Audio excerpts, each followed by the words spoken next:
Ben ritrovati gentili lettori con una nuova pillola della casa editrice Cuzzolin. Siamo in compagnia del professor Gerardo Ciannella, buonasera professore, Sì.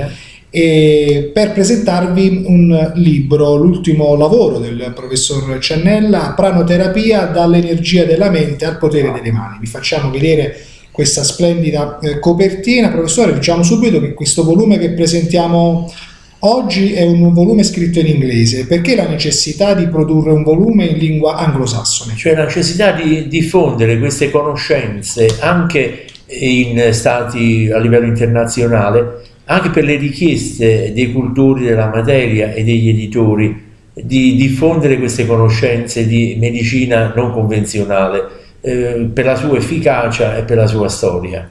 Parlando di pranoterapia, dall'energia della mente al potere delle mani, mi viene subito da chiedere, professore, che cos'è la pranoterapia e se poi è riconosciuta dalla comunità internazionale. Ora parto fatto dalla riconoscenza che non ancora è avvenuta a livello internazionale di questa materia, seppure è figlia di una medicina antichissima che è la medicina ayurvedica, la medicina indiana. Prana significa soffio vitale, e la possibilità di curare senza l'utilizzo di sostanze chimiche, di farmaci in particolare, con energie naturali, partendo dal concetto che ogni essere vivente, questa è, diciamo, è la tesi che stiamo diffondendo, che abbiamo pensato di diffondere attraverso questo libro, ogni essere vivente conduce energia e dunque potenzialmente ogni persona può fare terapia, ecco, a vantaggio della comunità, sia nel recupero della salute sia nel mantenimento della salute. Professore, quali sono le malattie, o meglio dire anche le patologie che possono essere curate attraverso la pranoterapia? E dell'esperienza fatta, ecco, considerate che io mi interesso della materia da quasi 40 anni e tengo una casistica di quasi 1000 casi seguiti in ospedale e fuori ospedale. E posso dire che il primo effetto che abbiamo constatato è l'effetto antalgico, cioè contro il dolore, cioè riesce questa terapia a calmare il dolore soprattutto nei soggetti che diventano resistenti ai farmaci.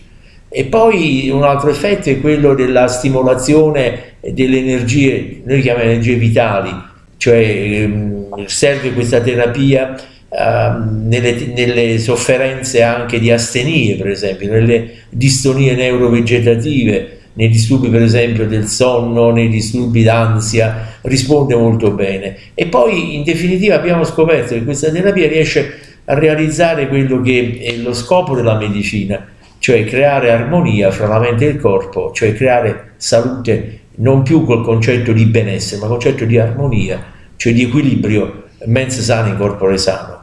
Ecco, in effetti anche il consiglio che lei citava prima fa capire proprio che grazie ad una mente sana anche il corpo poi ne trae dei benefici. Capitolo 8, esperienze di laboratorio. Lei poi concretamente porta degli esempi legati alla sua esperienza. Ecco, nella maggior parte dei casi qual è una prima prova dell'efficacia della pranoterapia? Io infatti mi sono impegnato negli anni 80, fine anni 80, di trovare uno strumento della medicina ufficiale.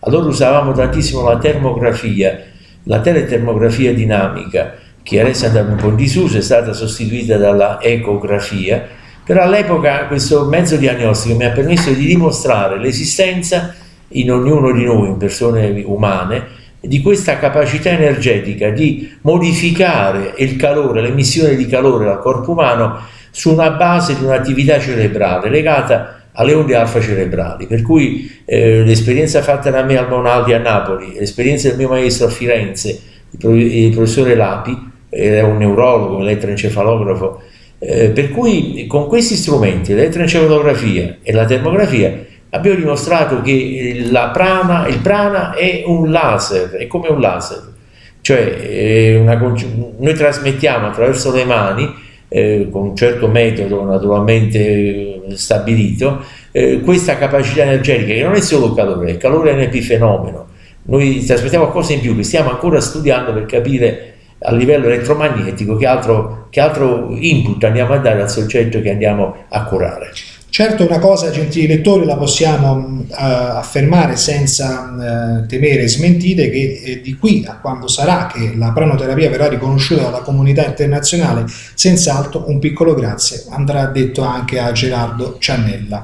E noi ripresentiamo, ecco, la copertina del libro. Il libro, in questo caso lo ricordiamo, presente attualmente in libreria in versione inglese. Tante altre informazioni li potrete trovare anche sul sito del professor Ciannella, che è Gerardo Ciannella it.it. ok, www.gerardociannella.it. Noi vi ringraziamo del tempo che ci avete dedicato e come al solito vi auguriamo un buon proseguo e soprattutto una buona lettura. Grazie. Grazie a voi.